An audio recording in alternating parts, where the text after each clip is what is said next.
In today's video, I'm going to teach you how to create an emoji reaction poll. Emoji reaction polls are a fun and engaging way to gather opinions or preferences from your group effortlessly. They allow participants to simply click on an emoji corresponding to their chosen option, making it interactive and easy to gauge a consensus. Let's dive into how you can set up one of these polls with just a few easy steps. Start by navigating to the channel or direct message where you want the poll to be located. This could be in a team chat, a general group, or even a private message if you're looking for input from a single person. Once you're in the desired conversation space, focus on the message box where you'd usually type any ordinary message. It's here that the book begins. You'll want to start by typing out your main poll question. This is the question or topic on which you want feedback. Make sure your question is clear and concise to avoid any confusion later on.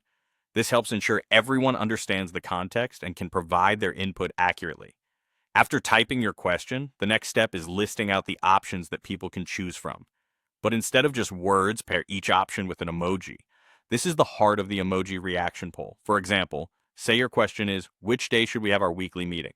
You can list the options like this: Monday followed by a calendar emoji, Wednesday with a different calendar emoji, and Friday with yet another calendar emoji. The use of emojis not only makes it visually appealing, but also simplifies the process of voting. It gives a clear visual representation of each option. Now that you've typed out your question and list with emojis, it's time to send the message.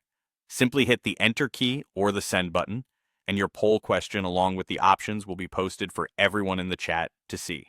After sending the message, all that's left is to watch the votes roll in. Team members can participate by clicking on the emoji that fits their choice. This reaction method provides immediate visual feedback on the preferred option, allowing you to easily identify which choice is leading.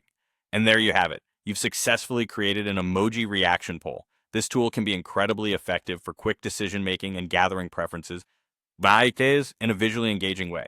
Now you can involve your team in decision-making processes with ease and a touch of creativity. Happy polling, and don't forget to engage with your team to see how effectively this method works for your needs.